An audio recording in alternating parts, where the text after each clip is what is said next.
What's up, LadyVols Nation from the Bay? I hope everyone is doing well. So let's go ahead and talk about preseason LadyVols basketball. It has been underway for the last couple of weeks. Footage has been dropping from Full Discourse Plus over on their YouTube and also on the official LadyVols account. So shout outs to them for sharing all of the great clips with us to, keep us fed before the season started. But let me tell y'all, these 14 young ladies, they're starting to really gel together. They look really good. I could see a little bit of that athleticism starting to form.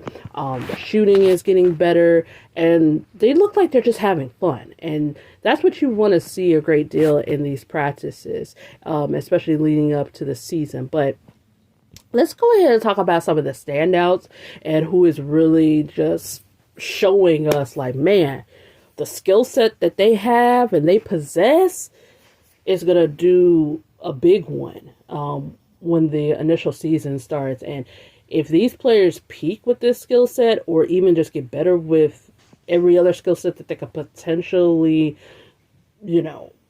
encompass throughout these processes, oh man, I mean, let's be real, it's going to be everything. Now, mind you, again, all 14 young ladies look good. But just because I'm pointing out a few does not mean that the others are not good, okay? But without further ado, let's go ahead and talk about a few of them, all right? So the first player I want to talk about is Talia Cooper. You guys, number 55, even if you don't know her name, you know it's number 55, okay? She is out there on that court putting in work. Every time I see her in every last one of these clips, dating back to when they started working out early in the season, before the initial preseason practices started, I think it was like workouts and whatnot, to where we're at now, she's all over the place. She is all over the place. If she's not hitting a perimeter shot, she's attacking the rim. If she misses a shot from attacking the rim, she's doing a step back and rebounding. She's doing it all. I was concerned that a little bit, being that she is a 6-foot point guard, does she have that facilitating factor? Can she pass and if, say, she gets into a jam, in some trouble, can she pass her way out of it, give it to her best available teammate? And finally, the video where they went up against the practice squad. She got caught up in the air, in trouble. She passed the ball up in the air. Somebody, got it, put it in for a score. I don't know who. The video went really quickly, but she has that in her.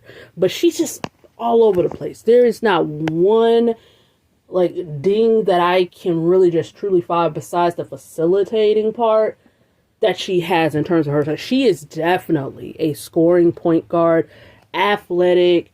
She can run the break. She can just do everything. And I actually watched a video just out of curiosity of her previous coach, Don Staley. And Don Staley even said that Talia Cooper, she could do it all. And I believe her. Just seeing what she does in practice, I mean, she is just out there. Just like her mindset is just saying, I want to score. I want to score. I want to, be the person that is going to, get this whole thing going. And I'm just here for her. Again, 6-foot point guard.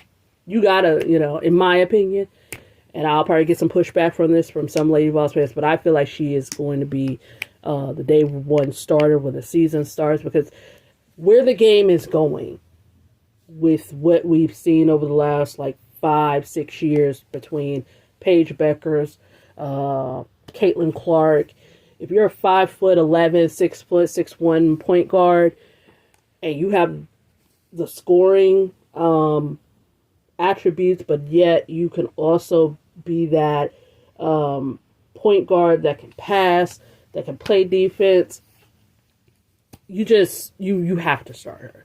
And again, that's just me. I don't know what Kim Caldwell is planning on doing, but I'm pretty sure if from what Kim Caldwell has said in her past, videos with various folk, She loves a point guard that knows how to score. And, I mean, Talasia Cooper, she's just out of this world. So, I really enjoy her, and I hope for great things to see with her throughout the course of the season. Next player I want to talk about is Lazaria's Spearman. She is very, very nice.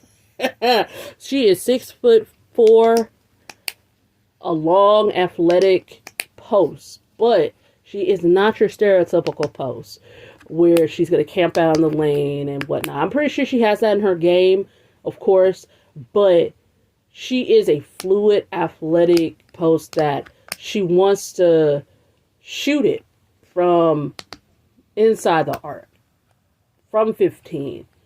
I don't know if she has a three-pointer in her, but she probably does. Who knows?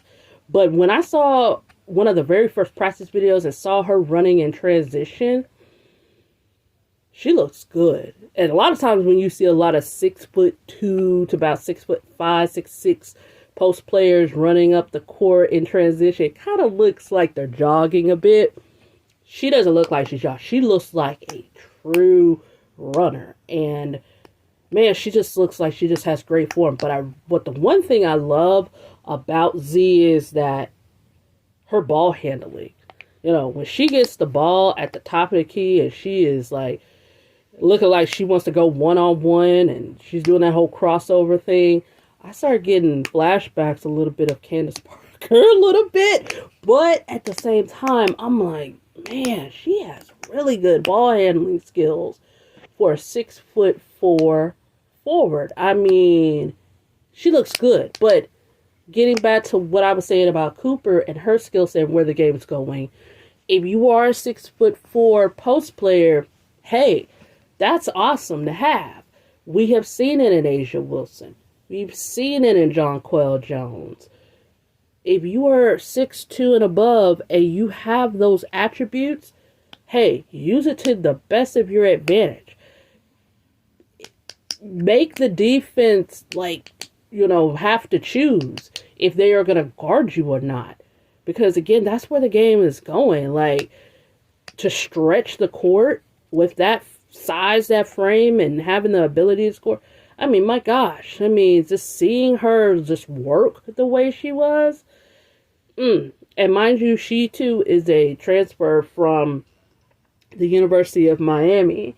And she's a junior, so she wants to prove why she was a top 30 prospect coming out of high school from her Georgia school. So, be on the lookout for Z Spearman. I think that she's going to do some really good things this season. Next player I want to talk about is Kanaya Boyd. Kanaya Boyd, what I love so much about this young kid is that she's coachable, she's teachable, and she's willing to learn. You know, a lot of times with 18, 19-year-olds, sometimes, or a lot of times rather, they think they know everything. They think they know everything, but not this kid. When she gets out there on that court, you could tell that if she makes a mistake or she's having a hard time with something, she has no problem going up to Coach Kim and asking her, what's going on? What am I doing wrong? And then Coach Kim will tell her, look, you're not doing this, when the drivers are this, that, and the third. And she'll go back out there and she quickly corrects it and she does a big one. And looking at some of her previous interviews when she was in high school, she said her knack is defense. So I'll be curious to see her play tough defense, especially in the full court press, being that she's 5'9", 5'10". She'll be able to get a lot of steals and deflections and be a problem for a lot of the opponents that are point guards and combo guards who will have a hard time getting out of that. Because in my viewpoint, we have the size to do some great things on a full court press defense. But she too has really good dribbling ability to be able to get to the rim and score. Haven't seen much jump shooting yet. I think that's something she's going to have to develop. Whether it's throughout the season or her time at Tennessee. But for the most part, what I like about Kanaya Boyd is the fact she's coachable, she's teachable, and she's willing to learn. And being that she is a freshman, the only freshman on this team, she can learn a lot from her fellow upperclassmen a great deal. Because getting back to Coach Kim, she had said that one of her first availability interviews is that Kanaya was getting a little bit roughed up in her first couple of practices, but after the couple of practices was over, she got a good feel for it, and now she's playing really well with the upperclassmen. So I just think that she's a really quick study, and she could only get better throughout the season, but I really do like Kanaya Boyd and what she could potentially bring to the LadyVols. So we'll see how she turns out. Next player I want to talk about is probably going to surprise some of y'all, but Edie Darby. You guys, Edie Darby looks really good when it comes down to this whole shooting under 7-10 seconds thing. When she is shooting that basketball, it's nothing but net. I have been looking at her the last handful of videos, and I'm telling y'all, she's trying to work her way up that depth chart when it comes down to her shooting. I mean, she's the perfect shooting guard where if you're down maybe, 10, you can plug Edie Darby into the lineup, getting her off that bench, and she could probably help your team go on a run because her release, her shooting release, and her ability to hit it, I mean, it's unmatched. I'm actually blown away by Edie Darby in these practices. That's pretty much all I saw from her is her quick shooting ability and her range. But hey, I think she's gonna do really well in Coach Kim's system. Believe it or not, I'm really here for what she's gonna bring as a shooter with us this season. So shout out to Edie Darby. She was looking really good. And last but not least, I want to also talk about, of course, Jewel Spear. Jewel Spear, again, her shooting release is getting better. What I really like seeing about Jewel Spears is that there's no hesitation. When she's in transition and it's time to shoot, she's going to shoot the basketball. If she's feeling it, I can see that she's going to be on a tear, and I cannot wait to see that when the initial games actually get underway this season. She's also doing well when it comes down to coming off of the screens and pick and rolls, hitting shots, and she's picking up her defense. So Jewel Spears is getting really good. Again, another player that I think is going to really do well in this system, being that she is a guard, but she also is a fifth year, and she has WNBA aspirations, and she really wants to get drafted to a WNBA team. And I'm here to say, as somebody who watches the WNBA as well, there are at least about 4 or 5 teams that could use a Jewel Spear right now. But if she does really well in her 5th season with this system, not only, the team will follow, but right behind her and do well. But her draft stock will definitely go up because there will be tons of WNBA scouts that will look at her and say, have we been sleeping on Jewel Spear? You probably have been. So Jewel Spear, I'm here for her. I'm looking forward to seeing what she is going to do because her ceiling can only just go but up. Because she has the score. It's just what she can do to, improve and get better. But yeah, those are the players thus far in these processes that have been, winning me over, that I've really been just keeping my eye out on. Drop down in the comments. Let me know what y'all think. If y'all don't know names, I get it. Feel free to drop jersey numbers. I know who y'all talking about. And let's conversate. Let's chat. And in the meantime, go LadyVols, and I will definitely talk to y'all later. Peace for now. Bye.